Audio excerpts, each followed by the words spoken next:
Welcome back to another edition of Mr. Walkers Podcast with your host, Mr. Walker, my co-host, Juice. We got another one for you guys tonight, women and gents. This is gonna be an interesting topic. We thought about this for a minute. We took some time to come up with this one, and we figured like what we could bring, to this show that I had people talking amongst friends, amongst you and your significant other, whether that be a regular relationship or a marriage, or even sitting around the guys talking about this. But we put some time into this topic tonight, and we hope that you enjoy it. We hope that you share, repost, comment, whether you like it or dislike, whatever the fuck we say. We need all the feedback.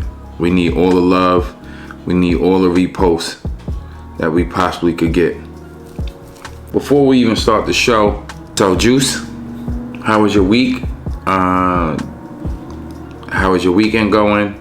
Did you do anything exciting last week or during the week or anything? Well, you know me better than anybody, so I'm not an exciting dude. But chilling with my peoples, homies, doing what we do, watching the games. Most of the time, you there, so that's what it is. Went to the game last night. For me, it was a interesting week. I found out some things about myself that I can't say that I dislike. I sort of like things I found out about myself. So, and this weekend coming is going to be a great one, especially when I win that Powerball money. I'm gonna act a fool. I'm changing my number the day I hit that motherfucker. So don't be looking for me for any money, because I ain't giving it to you. Let's get into the topic of tonight. The topic is, does our history teach us how to treat women? This is gonna be one of those shows that's gonna ruffle some feathers, and we are looking forward to it. I mean, it's not like we set out to do so, but we try to bring the real conversations to this platform. Things that women would want to know, from guys. So with that being said, Juice, does your history teach you how to treat women? For the most part, I had slipped off at one time, did some bullshit, but other than that, pretty much. My history doesn't. But as the show goes on, I will get into the history, my history.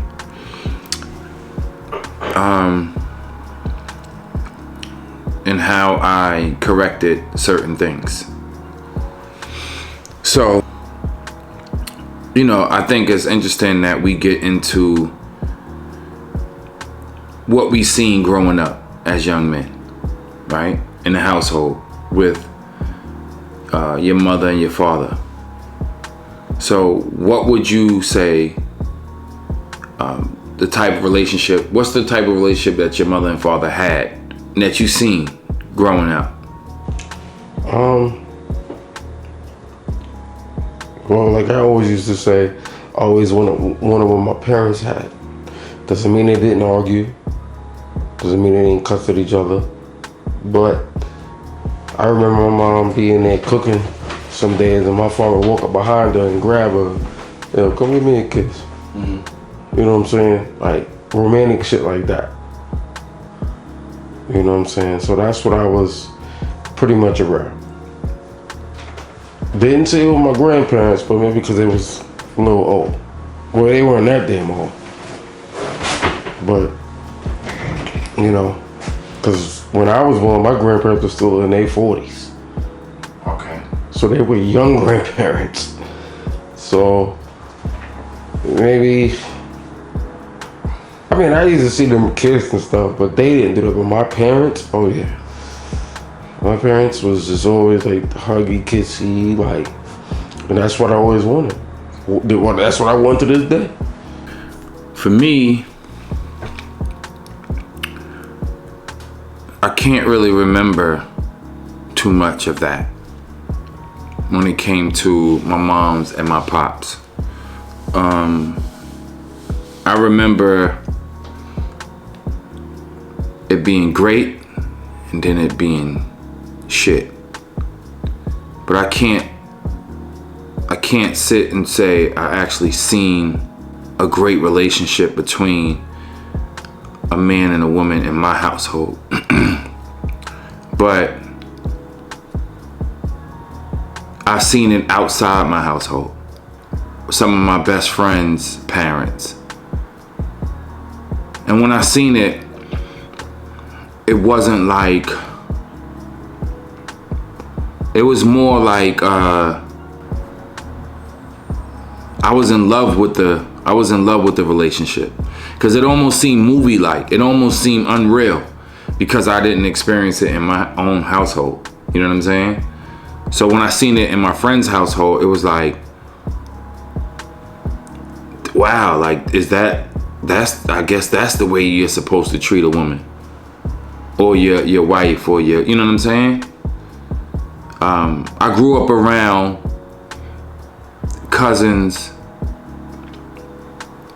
my brother, and we was all in the household together. So when I seen as a young kid was just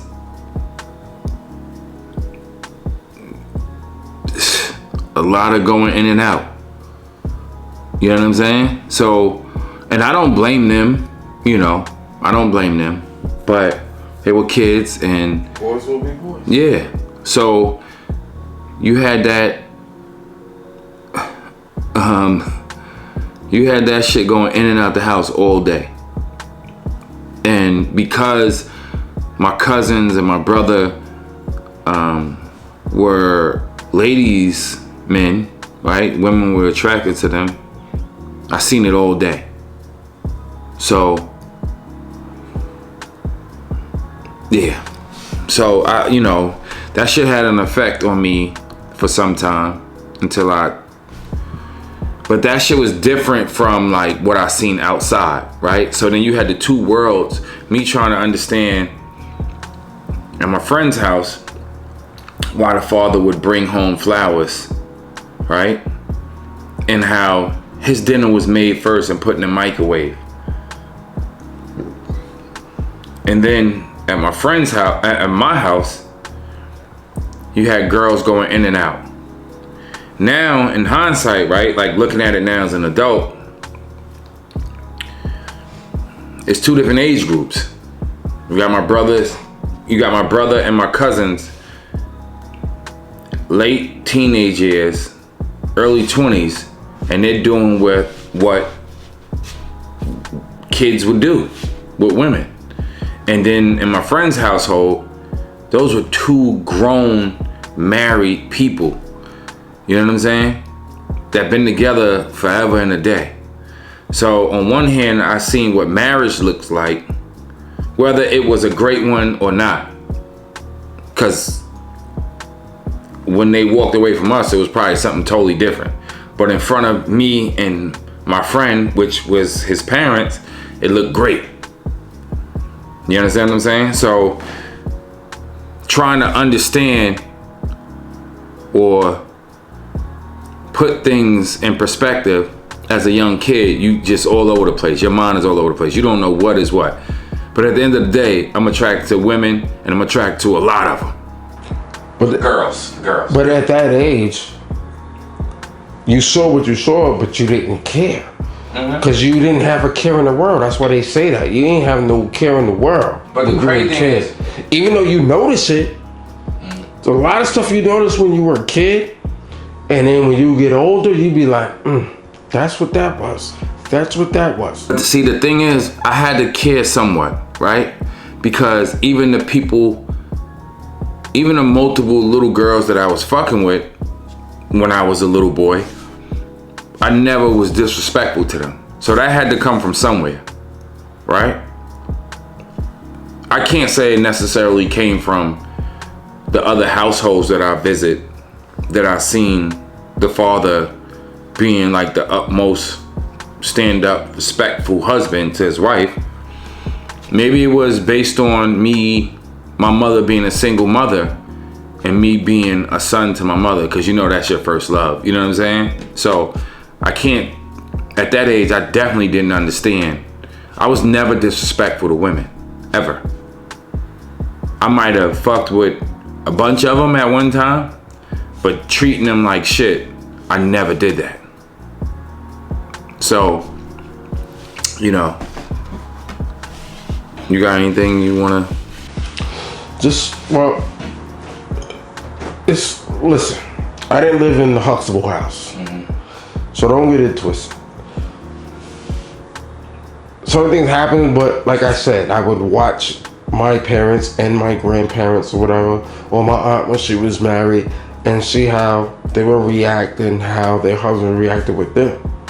Like I said, doesn't mean all shit was good and goody. You know what I'm saying? Didn't mean they didn't argue. Didn't mean somebody had to grab somebody because he didn't want to get slapped. So it's just, we have this misconception about relationships when it comes to males and females. A lot, like off the rip, you're gonna think it's the guy. It's the guy. He did it.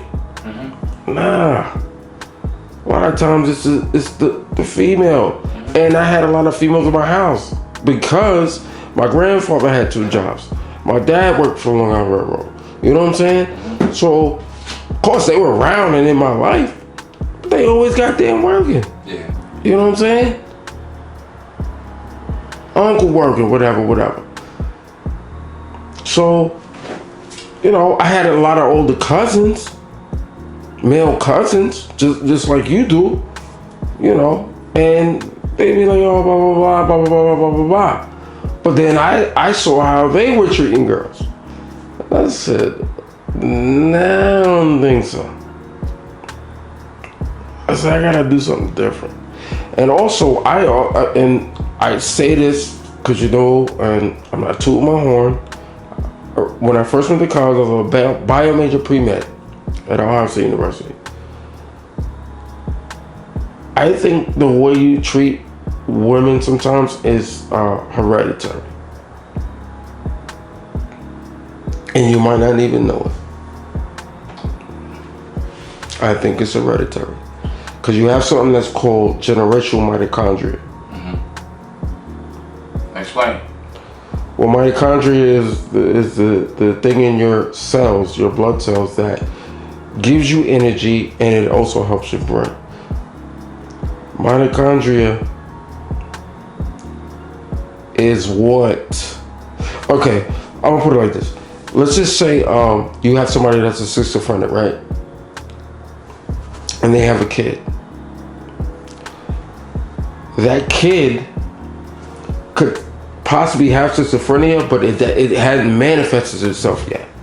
So you have a lot of hidden generational things in your body without even knowing it.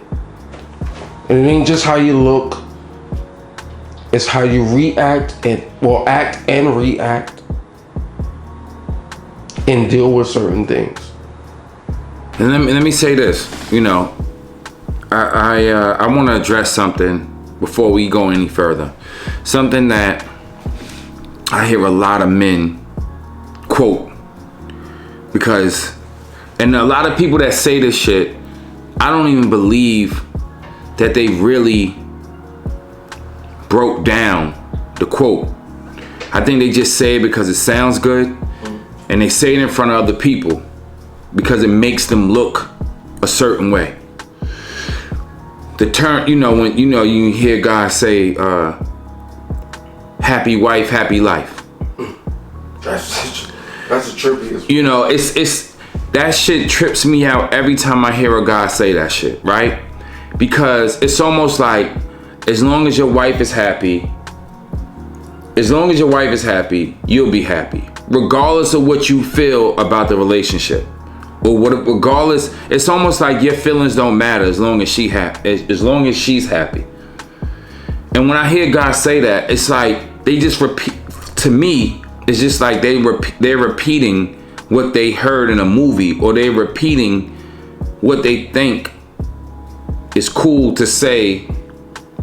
But when you break it down, it's almost like, I always ask guys, like, in that process of making your wife happy, are you happy? Did you forget about you? And if you are unhappy, how does the relationship still stand? If you're the unhappy one and your wife is happy. So a lot of guys, I don't feel like they really take that term in and then break it all down, right? They just say it because it sounds good. Nobody around them question the quote. I'm gonna say this. Might touch some people's hearts, but the only group of people I've ever heard that from were white. I've never heard that quote from a black man. No.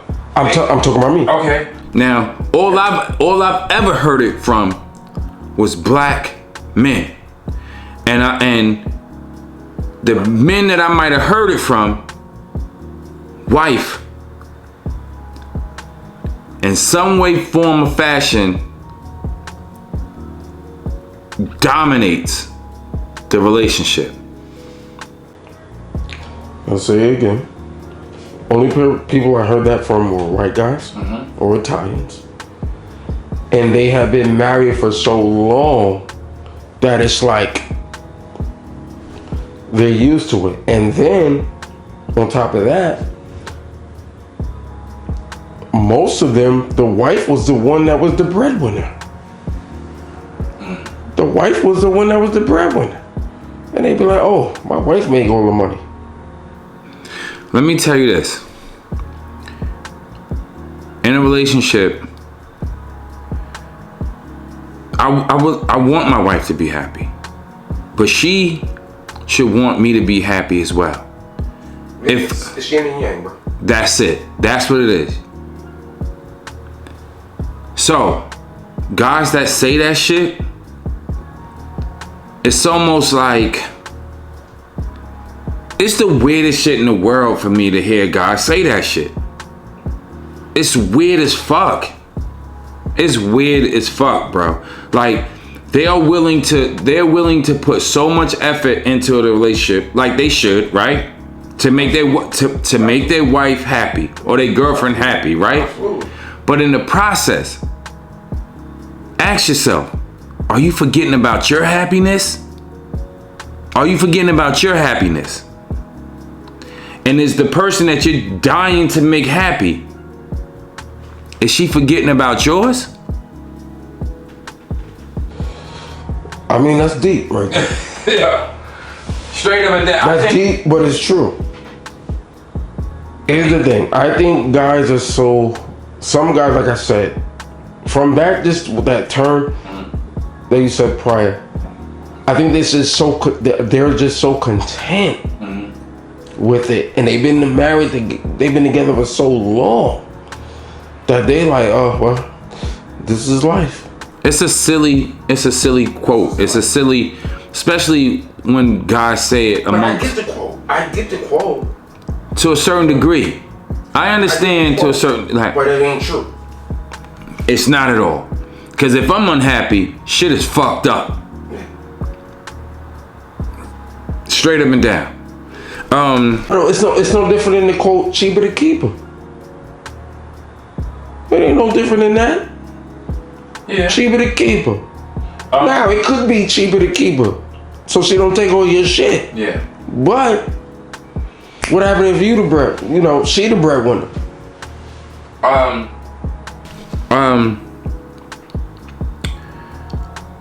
getting back to the question, I think I followed the footsteps of a man that's respectful to women, right? I can't say that I follow my father's footsteps. I can't. You know, he was, when it comes to women. But in other aspects of my life, I definitely did. We're not gonna get into those, but I don't have a jail record. I don't have a baby or babies floating around. I live alone. So this blueprint is someone's. Like, you know what I'm saying? Like, I follow the blueprint of some guy. But his, no. When it comes to women, no. But this is based on all the information I collected from other relationships, multiple relationships, not just one. I see a lot of men have babies with a woman and being caught. I knew I didn't want to be in court, right? Having some judge dictate when and how much I should give my child. Or even when you could see him. Or when I could see him. And I didn't want to have multiple baby mamas, right? So, you know, and when I was young fucking like a rabbit, I knew I had to put a condom on. And a secret of mine is to take it out even when you're coming with the condom. So there'll be no confusion. You ain't pregnant by me. I seen it go in the condom. How do you know? Because I took it out of you and watched it go in the condom in my hand. You're not pregnant by me. I was a little riskier than that, but God bless you. But But I agree with that though. I agree. Like, I didn't want to have multiple baby mamas, and hate to say this, but 3 different girls had to have. Oh, we bleeping that out. Okay. Is there anything like that was told to you as a kid about women that you believe is true today? You know, from from your father, your mother, your uncle, whomever. Probably my Aunt Cheryl. I just gotta think about it. I guess it's probably my Aunt Cheryl. And that was? I'm not gonna quote her verbatim, but she would always say, don't be a lazy nigga. Act like you're doing something. Girls don't like lazy niggas. Act like you're doing something. Even if you ain't really doing it, act like you're doing it. You know what I'm saying? That's one thing. Bro, she done gave me a bunch of gems over the years, but that's one thing I can remember that she said. My mom's actually gave me some shit, told me some shit when I was young. And it stuck with me, even till today.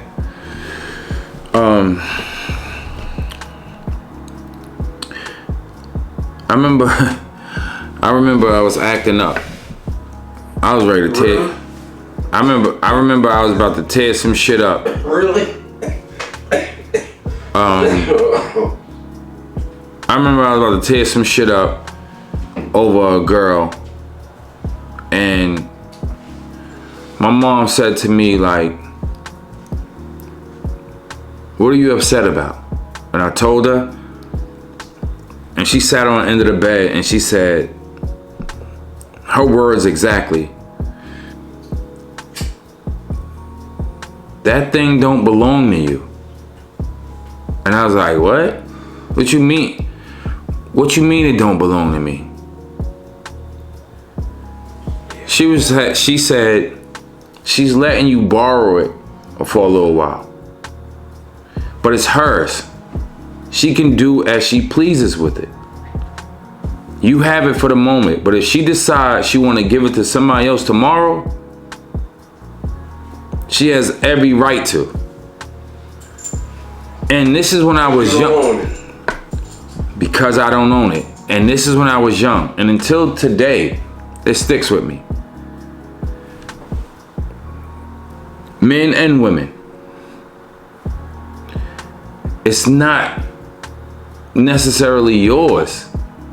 It's never yours, ever. They can choose to do what they like with it whenever they want to. And those are gems that I got from a woman, not a man. There's been plenty of times my mom's told me some real shit that I quite did not, like, I didn't want to hear it. Of course you don't want to hear it, but also you didn't understand it. No, I did understand it. At that time? That's blatant. It's not mine. It's not yours. How could you not understand that? It's not mine. If something does not belong to you, you know if that's my mother said it's not yours. It doesn't belong to you. She can do what she wants to do with it. Nigga, that's black and white. Who the fuck wouldn't understand that? Even though in bedtime, grown-up time, she's like, oh, this yours, daddy. This yours. Still don't believe it's yours.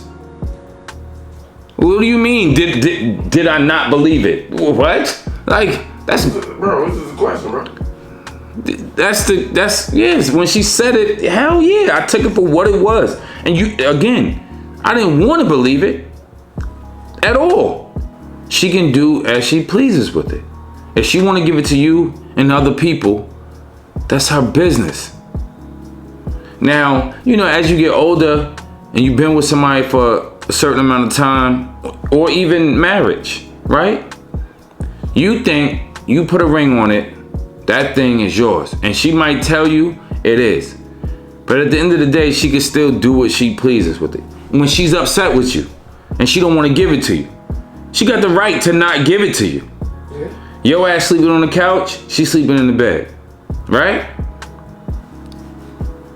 It's nothing in the fucking in the vows like that says you got to fuck him when he wants sex every time, even when you're upset.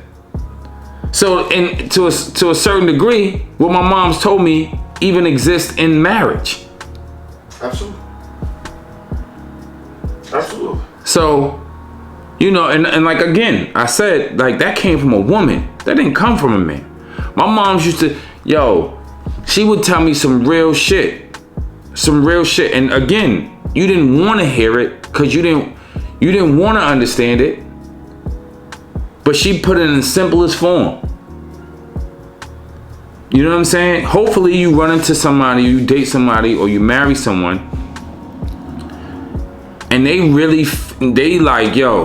hold on to a certain about themselves. They stand on principles, morals. They have those things, right? And when y'all get in a relationship, what's hers is yours, and vice versa. And y'all stand on those things. You understand what I'm saying? You pray for a woman like that. Yeah. But, that's just something that was told to me that still, I'm gonna tell you another gem my aunt told me, and I didn't get it at the time.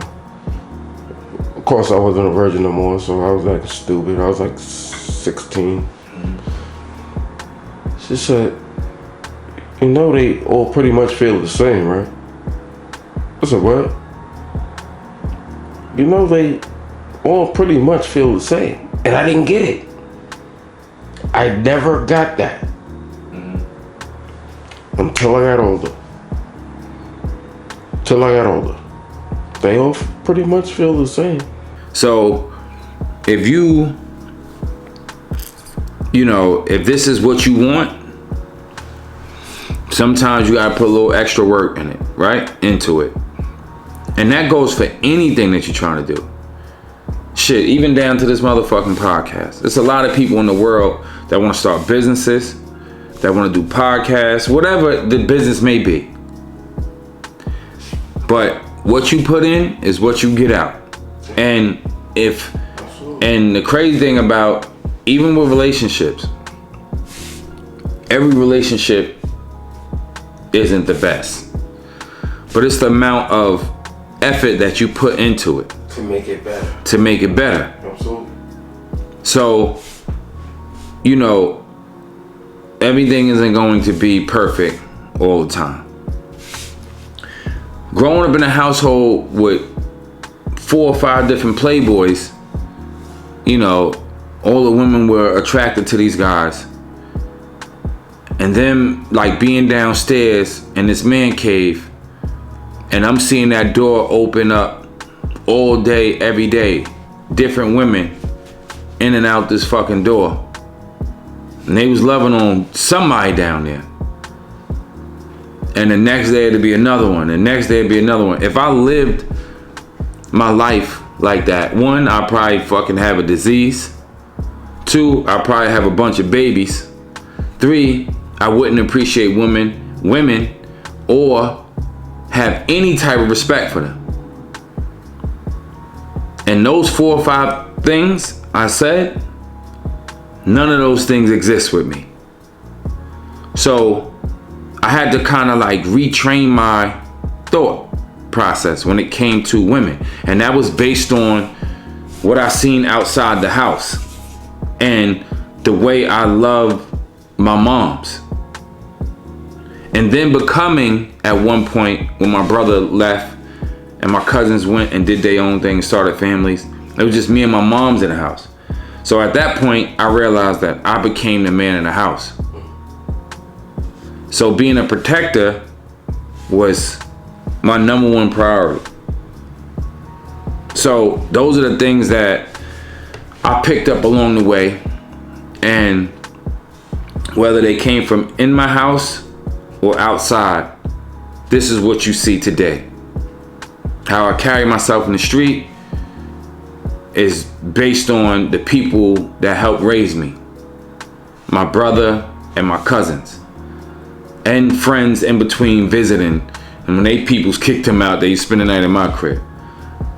And having OGs, you know what I'm saying? Even to today, like at this age, I still have a OG, plenty of OGs that I listen to. Some of that shit you can't, but for the most part, they talk to me, or we have really deep discussions, and I take from everybody that's around me, from the fucking knucklehead to the dude that's still holding on to him being the playboy that he was in high school. This nigga's 50 years old now. From the guy that's in a new relationship where he's falling in love and kind of distancing himself from the rest of the group to focus on a relationship, to even the guy that was once that player, now he's a married man. So I take from every situation to shape and mold who I am today and how I treat and carry myself. I definitely agree with that. Me, personally, I was the one that even when I was a teenager, like if you're my girl, you're my girl. And nobody else, no other girl exists. Would you say that you're a hopeless romantic? Too hopeless. That's why I'm hopeless. I ain't had a girl in years. I had a girl tell me one time, yo, you too intense. What? What you talking about? I just bought you flowers and food. What you mean I'm too intense? Really? I said, okay. No problem. Stay golden, pony boy. So let me say this before we end. Let me put this out there as well. Has nothing to do with the show, but it was something that I told my brother, my older brother, this week. He began to ask about certain people. And I said, yo, cause you know, he don't see a lot of people that he grew up with and shit. And I was like, you wanna know how he doing? He was once that guy in high school when y'all was in high school, right? If you wanna know how a guy is doing that you haven't seen in a while, just look at who he's dating now. And that'll tell you everything you need to know about who he is today. Again, You knew that he was once that dude in high school. You see the person that he's dating now, and that'll tell you if he's still that dude or if he's settling. When I told my brother that, he bust out fucking laughing. No, because it's true. It's very true. If you ain't see somebody in a while, you find out who they dating, you look at her. And that'll tell you what he is today. So with that being said, we're gonna hold our drinks up. This is one for the books. We try to bring y'all real conversations every time. We want you women to get something from this podcast. It's like being a fucking fly on the wall. It's like being a fly on the wall when you listening to this podcast. All the conversations that men have at the barbershop, at the barbecues, in the man cave, you get a chance to listen in on real conversations. We don't sugarcoat shit here. Nothing. So, please like, share, comment. Get in our inbox. Talk about the show. Tell us what you like about it. Shit, hell. Tell us what you dislike about it. We really appreciate all the love. All of it. All the reposts. All of it. So, we are going to close out. We're going to hold our drinks high. In honor of my cousin. Absolutely. We are rolling, bitches.